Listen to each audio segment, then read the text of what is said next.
Communist കർഷക പ്രസ്ഥാനത്തിന്റെ ആദ്യകാല നേതാവ് പെരിങ്ങോം വയക്കര പഞ്ചായത്ത് പ്രസിഡന്റുമായിരുന്ന എ.വി. നാരായണന് നാടിന്റെ സ്മരണാഞ്ജലി. 21ാം ചരമവാർഷികത്തിന്റെ ഭാഗമായി തവിടിശ്ശേരി നോർത്തിൽ നടന്ന അനുസ്മരണ യോഗം CPIM ജില്ലാ കമ്മിറ്റി അംഗം സരിൻ ശശി ഉദ്ഘാടനം ചെയ്തു. P.V. തമ്പാൻ അധ്യക്ഷനായി. C.V. Vishnuprasad, P. Prakashan, K. Kamalakshan തുടങ്ങിയവർ സംസാരിച്ചു. കാതൽ എന്ന് പറയുന്നത് ഏതെങ്കിലും നിലയിൽ നമ്മുടെ ഗവൺമെന്റിനെ കുറിച്ചിട്ടുള്ള അർത്ഥവത്തായ വിമർശനങ്ങളല്ല.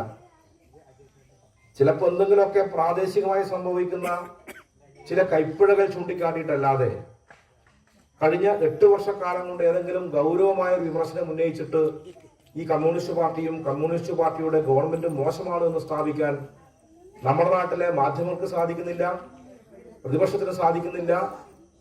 നിങ്ങൾ നോക്കി, ഇപ്പോൾ നിയമസഭാ സമ്മേളനം നടന്നുകൊണ്ടിരിക്കുകയാണ്. സാധാരണഗതിയിൽ നിയമസഭാ സമ്മേളനത്തിനകത്താണ് വളരെ ഗൗരവമായ രാഷ്ട്രീയ വിമർശനം ഉയർന്നു വരിക എന്ന് പറയുന്നത്.